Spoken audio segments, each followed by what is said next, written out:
Captain William Ashcroft stood at the helm of his small riverboat, the Thames Queen, as it gently rocked on the dark waters of the Thames. The night was typical for London in the 1880s. Foggy, with a damp chill that seeped into the bones. William had spent years navigating these waters, ferrying goods and passengers alike, and knew every bend and current of the river. But tonight felt different. An uneasy stillness hung in the air. As he guided the boat through the mist, his sharp eyes caught sight of something unusual. A ship, unlike any he had seen, materialized through the fog, a ghostly silhouette gliding silently across the water. The vessel seemed ancient, its sails tattered and its woodwork decayed. William's heart pounded in his chest, but he forced himself to observe closely. The ship was eerily silent, no creak of wood or splash of water accompanying its movement. As it drew nearer, he could make out spectral figures on deck, their forms faint and transparent. The air around him grew colder, and he felt an unnatural chill run down his spine. Instinctively, William knew he was witnessing something beyond the natural world, a ghost ship lost to the annals of time. As the ship continued its silent journey, it passed close enough for William to see the sailors' hollow eyes and gaunt faces. They stared ahead, seemingly oblivious to his presence. William's breath caught in his throat as one of the figures turned and looked directly at him. The gaze was haunting, filled with a sadness and longing that seemed to pierce through him. Then, as suddenly as it had appeared, the ship began to fade into the mist, leaving behind an overwhelming sense of desolation. William stood transfixed, the vision burned into his mind. The ghost ship had vanished, leaving only the quiet lapping of the Thames against his boat. Shaken, William tried to rationalize what he had seen. The Thames had its share of legends and ghost stories, but he had always dismissed them as superstitious nonsense. Yet the vividness of the apparition and the chill in the air told him this was no mere figment of imagination. He knew he could not keep this experience to himself. The river had a way of carrying tales, and this one would spread like wildfire. But more pressing was the need to understand what he had witnessed. As he guided the Thames Queen back to the dock, William resolved to find answers. There had to be an explanation, something rooted in reality, even if it meant delving into the mysteries of the supernatural. The sighting of the ghost ship had left him with more questions than answers. Who were those spectral sailors, and what tragic fate had condemned them to wander the Thames? As the fog closed in around him, William felt the weight of these questions settle heavily on his shoulders. He had always prided himself on his practicality, but now he found himself drawn into a world of shadows and whispers. As the Thames Queen docked and William secured the lines, he couldn't shake the feeling that this was just the beginning. The ghost ship was a harbinger, a sign that something was amiss on the river. With a deep breath, he prepared to seek out those who might shed light on the ghostly vessel, starting with Eleanor Ravenscroft, a woman reputed to have insights into the supernatural. And so, the night that began with an eerie calm ended with a resolve to uncover the truth, whatever it might be. The mists of the Thames had unveiled a mystery, and Captain William Ashcroft was determined to solve it. The following morning, Captain William Ashcroft found himself at the bustling docks, the ghost ship's image still fresh in his mind. Despite the lively activity around him, he felt detached, consumed by thoughts of the spectral vessel. As he made his way through the throngs of dockworkers and merchants, he overheard snippets of conversation, whispers about strange sightings and eerie happenings along the Thames. William knew the docks well. They were the lifeblood of London's trade and a melting pot of stories, both mundane and extraordinary. It wasn't long before he encountered old Tom, a seasoned fisherman known for his tales of the river. Tom was sitting on a crate, mending nets, his wrinkled face weathered by years of exposure to the elements. "Morning, Captain," Tom greeted, his voice gravelly. "Heard you had a bit of a scare last night." William hesitated. "You could say that. Have you ever seen anything unusual on the river, Tom?" The old man chuckled, his eyes twinkling with mischief. "Plenty of strange things on the Thames, lad. Ghosts, monsters, you name it. But I reckon you're talking about that ghost ship everyone's buzzing about." William nodded, intrigued. "You know anything about it?" Tom leaned in, lowering his voice. Legend says it's the spirit of the Thames, an old trading vessel that vanished without a trace. Some say it was cursed, its crew betrayed by a powerful man. It's said to appear when the river is restless, seeking justice or perhaps peace. William felt a chill run down his spine. The story mirrored what he had seen, the sorrowful faces of the crew haunting his thoughts. Who could know more about this? Tom paused, considering. If it's ghostly matters you're after, there's one woman who might help, Eleanor Ravenscroft. She's a spiritualist, lives near the docks. People say she communicates with spirits, helps them find peace. William thanked Tom and set off toward the address given. Eleanor Ravenscroft's reputation was a mix of awe and skepticism. Some saw her as a charlatan, while others swore by her abilities. Regardless, she was William's best lead. Eleanor's home was a modest, ivy-covered townhouse, tucked away in a quiet corner of the Riverside district. William hesitated briefly before knocking on the door. It was answered by a young woman, her dark hair pulled back neatly, eyes sharp and inquisitive. "Good morning," William began, clearing his throat. "I'm Captain William Ashcroft. I was told you might help me with a supernatural matter." Eleanor studied him for a moment, then gestured for him to enter. The interior was cozy, filled with books and curiosities, a faint scent of herbs lingering in the air. She led him to a small sitting room, where she motioned for him to sit. "You've seen the ghost ship," she stated rather than asked, her voice calm and measured. William was taken aback but nodded. "Yes, last night. I need to understand what it is and why it's here." Eleanor sighed, settling into a chair opposite him. "The river holds many secrets, Captain. The spirit of the Thames is indeed a tragic tale. Betrayal, loss, unresolved grief. The souls aboard that ship are bound to the river by unfinished business." William leaned forward, urgency in his voice. "Can we help them? Is there a way to bring them peace?" Eleanor looked at him intently. "To help them, we must uncover the truth of their demise and confront those who wronged them. It will not be easy, but it is possible." With a mixture of relief and determination, William felt a new chapter of his life unfolding. The journey ahead would be perilous, but he knew he couldn't turn back. The ghost ship's mystery had to be resolved, for the sake of the living and the dead. Eleanor Ravenscroft had prepared tea, its aromatic steam curling lazily in the dimly lit room. As they sat across from each other, the weight of the situation hung heavily in the air. Eleanor's calm demeanor contrasted with William's restless energy, his eyes darting around as if seeking answers in the shadows of the room. "Tell me more about the ship," William urged, breaking the silence. "What do you know of its history?" Eleanor took a sip of tea, her gaze distant.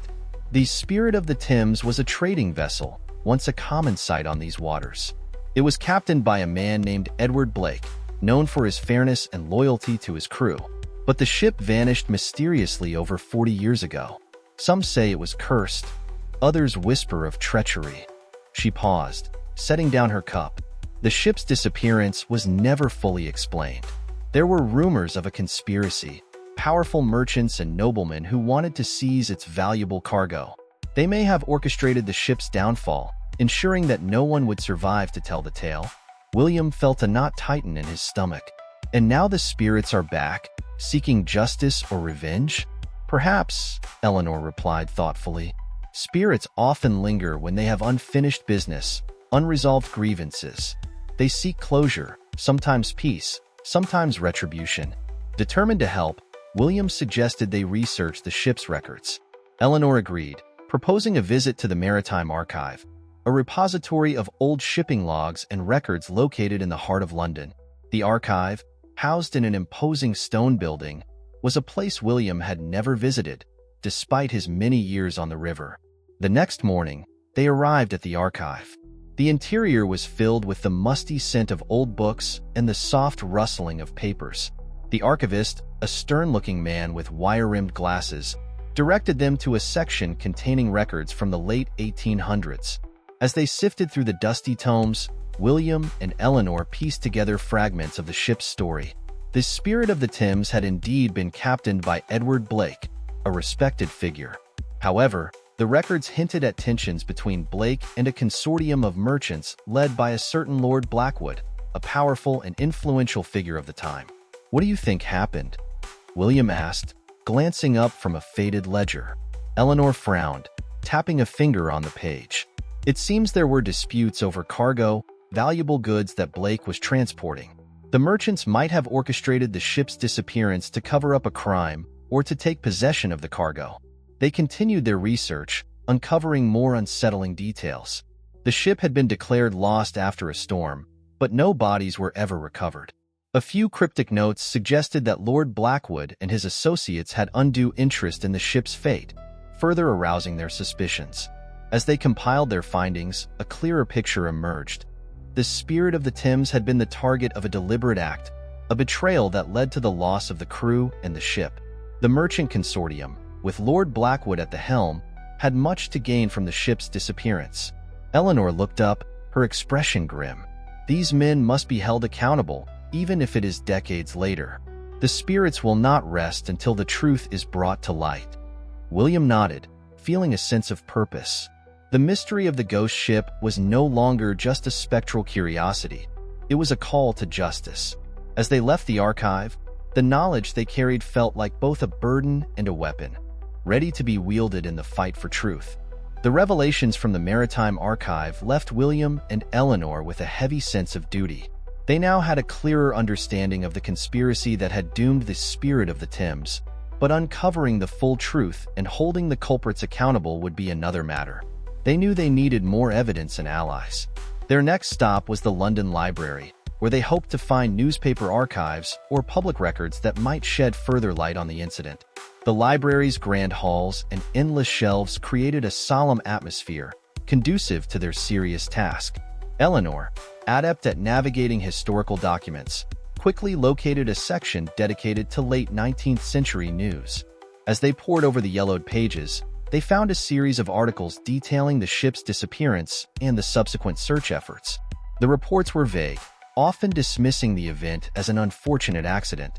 However, William's eyes caught a small column that mentioned a public inquiry into the loss, led by Lord Blackwood himself.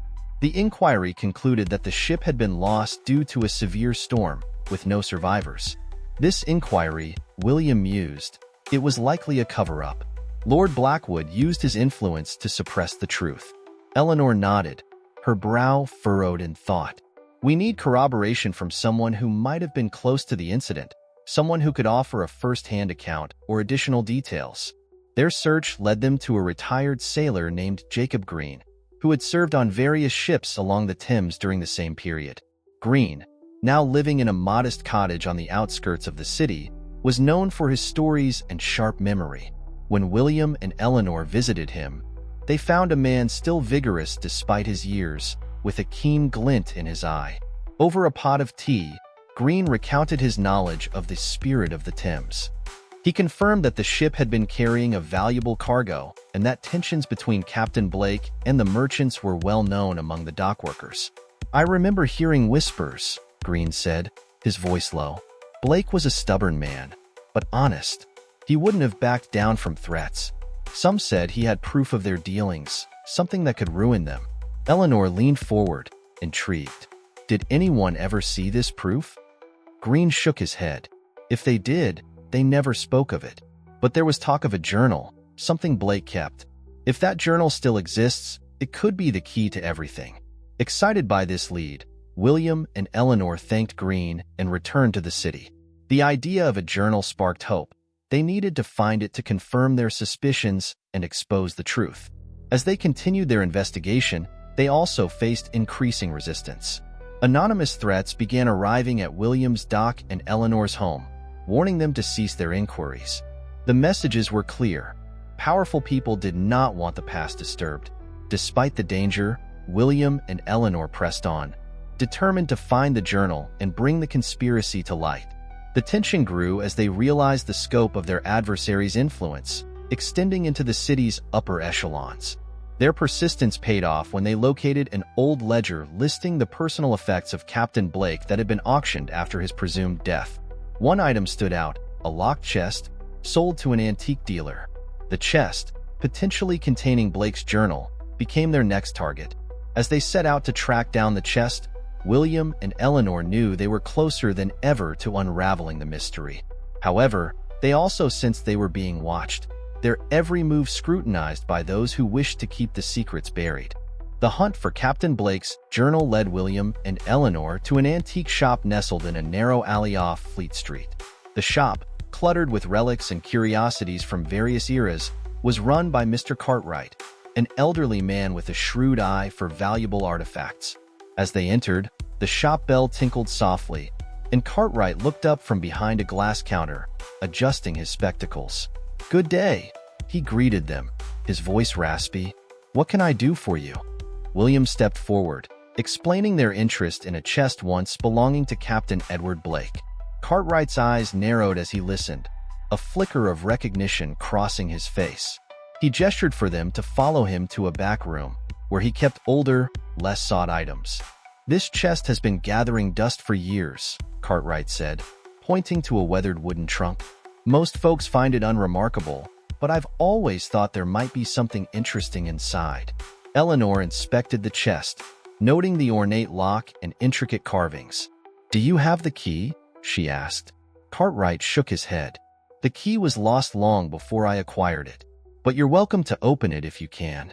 With some effort and a bit of luck, William managed to pick the lock, and the chest creaked open.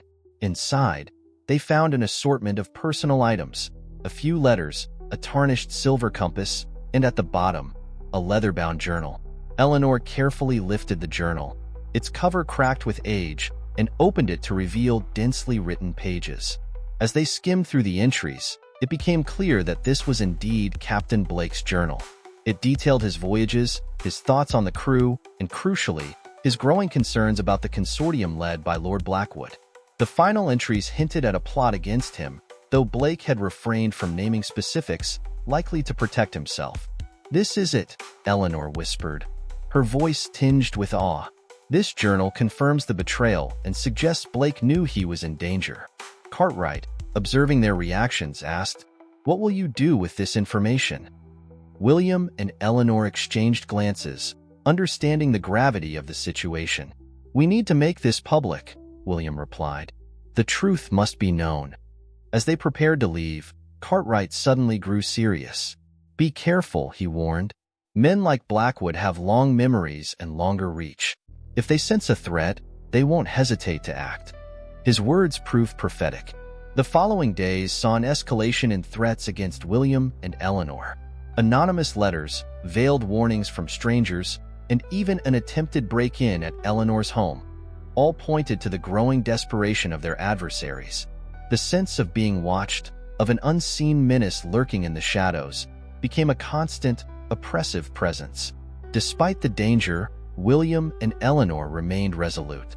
They reached out to sympathetic members of the press, hoping to use the journal's revelations to force a public inquiry. However, the entrenched power and influence of Lord Blackwood and his associates made this a daunting task. As they pushed forward, the ghost ship appeared more frequently on the Thames, its spectral presence a reminder of the stakes. The sailors' faces seemed to grow clearer, their expressions more insistent, as if urging William and Eleanor to hurry. The connection between the restless spirits and their pursuit of justice became undeniable. The tension reached a breaking point as they approached a scheduled meeting with a journalist willing to publish their findings. They knew this was a crucial step, but also one fraught with peril. With every move they made, they felt the noose tightening, the shadowy figures behind the conspiracy preparing to strike. The day of the meeting with the journalist, a sense of urgency and trepidation hung in the air. William and Eleanor had arranged to meet Thomas Hardy, an investigative journalist known for his tenacity and integrity, at a discreet location, a small pub by the Thames, away from prying eyes. As they approached the pub, the fog rolled in, thickening the atmosphere and muffling sounds, adding to the tension. Inside, Hardy awaited them in a quiet corner. He was a stout man in his 40s, with keen eyes and a no-nonsense demeanor. As William and Eleanor joined him, they wasted no time in presenting Captain Blake's journal. Hardy flipped through the pages, his expression growing graver with each entry he read. "This is significant," Hardy murmured, looking up at them. But publishing this won't be easy. Blackwood's influence runs deep, and he'll try to suppress this information. We need to be thorough and cautious. As they discuss strategies for revealing the journal's contents, a sudden commotion outside the pub caught their attention. Eleanor glanced toward the window and noticed a familiar figure, a man who had been loitering near her home recently. Her heart sank as she realized they had been followed. "We need to leave," she whispered urgently to William and Hardy. "Now." As they hurried to exit the pub, the situation escalated. Two burly men blocked the doorway, clearly intent on preventing their departure. William and Hardy braced themselves, but before any confrontation could occur, Eleanor's sharp voice cut through the tension. "Let us pass, or this will end badly for you," she warned, her tone icy. The men hesitated, perhaps taken aback by her audacity, but ultimately stood their ground. Sensing no peaceful resolution, Hardy stepped forward, his journalist's instinct kicking in. "Is this how Lord Blackwood handles threats to his reputation?" he challenged, loud enough for others in the pub to hear. The mention of Blackwood's name caused a murmur among the patrons, and the men, wary of drawing more attention, reluctantly stepped aside. Seizing the moment, William, Eleanor, and Hardy made their escape, blending into the foggy streets. Back in the safety of Eleanor's home, they regrouped. The encounter had been a stark reminder of the danger they faced. They were not only challenging a powerful man, but an entire network of influence and control. As they discussed their next steps, a knock on the door startled them. It was Jacob Green, the retired sailor who had helped them earlier. Green looked haggard, his usual vigor replaced by anxiety. "I came to warn you," he said, his voice low. "One of Blackwood's men approached me, offering money to keep quiet about what I told you. He mentioned something about cleaning up loose ends. You're in real danger." The news chilled them. It was clear that Blackwood and his associates were moving to silence anyone connected to the journal's revelations. Green's visit also hinted at a potential betrayal from within their ranks. They needed to act swiftly and decisively. Williams suggested a bold move. They would hold a public meeting at a well-known hall, inviting the press and anyone else interested in hearing the truth. They would present the journal and all the evidence they had gathered, forcing the matter into the open where it couldn't be easily suppressed. Eleanor agreed, albeit reluctantly. She knew the risks but also understood the necessity of transparency. As they made preparations for the meeting, a sense of impending confrontation loomed. The stakes were higher than ever, and any misstep could be fatal.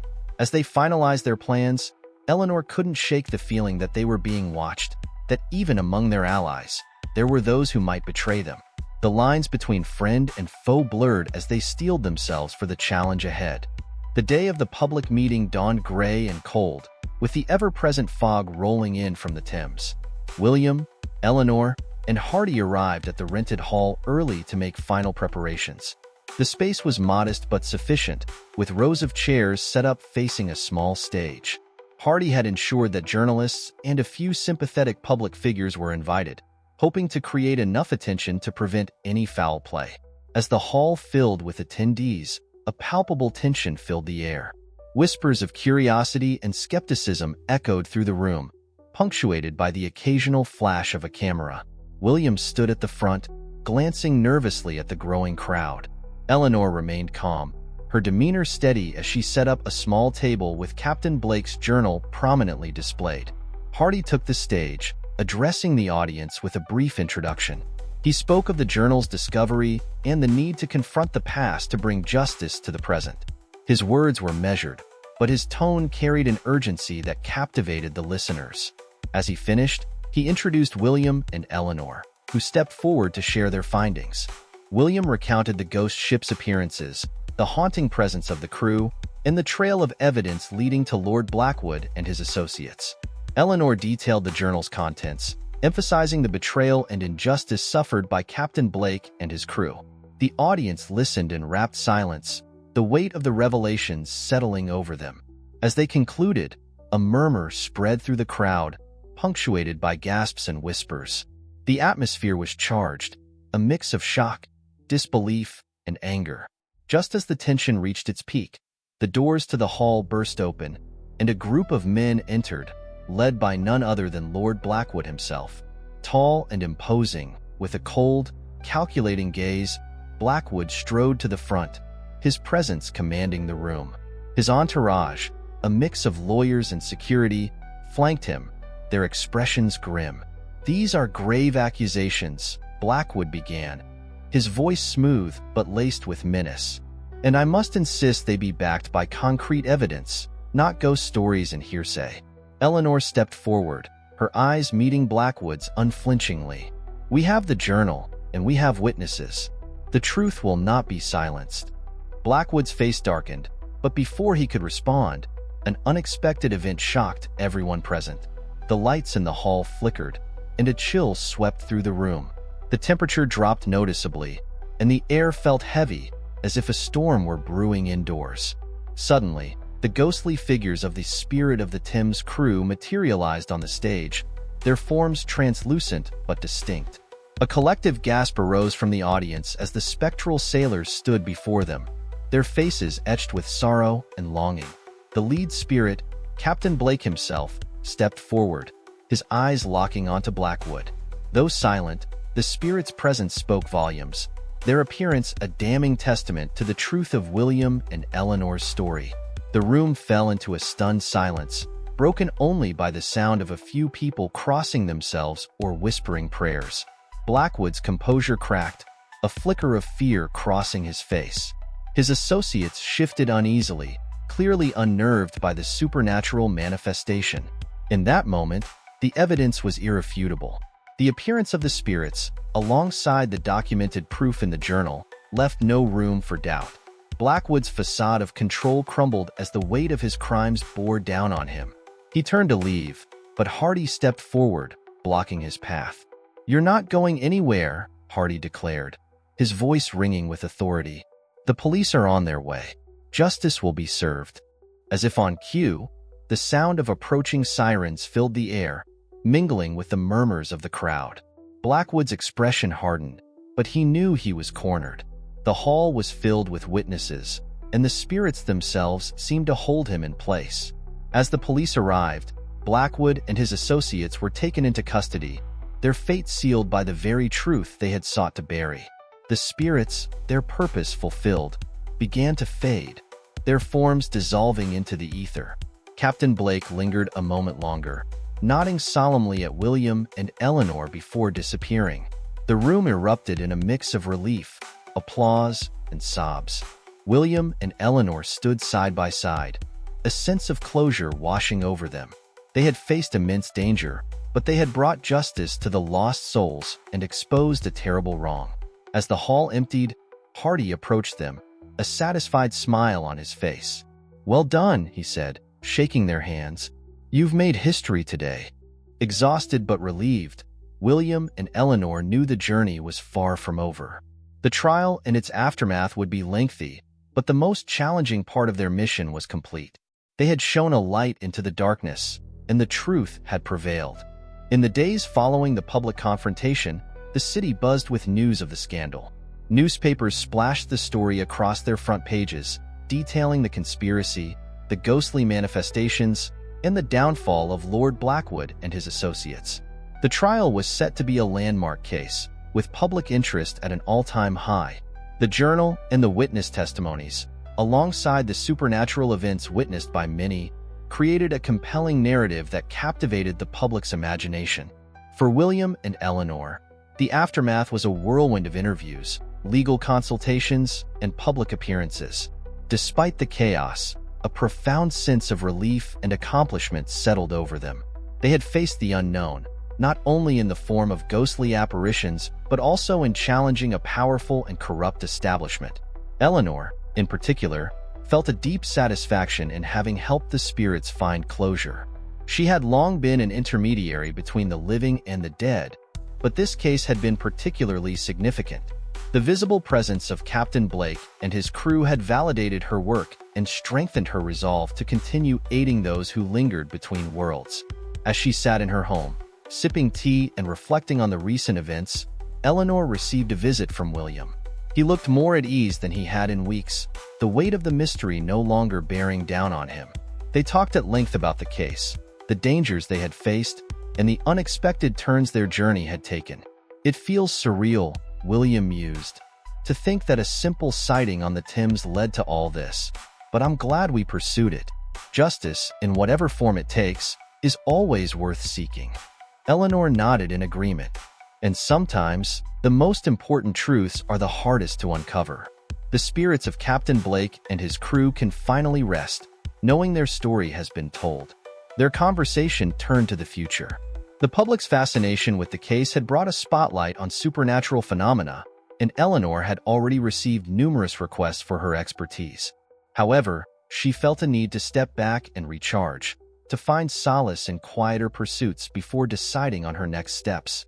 William, too, contemplated his path forward. His encounters with the supernatural had opened his mind to possibilities he had never considered. He expressed a desire to learn more about the spiritual world, to better understand the unseen forces that occasionally intersected with the world of the living. As they parted ways, both felt a sense of closure, but also the stirrings of new beginnings.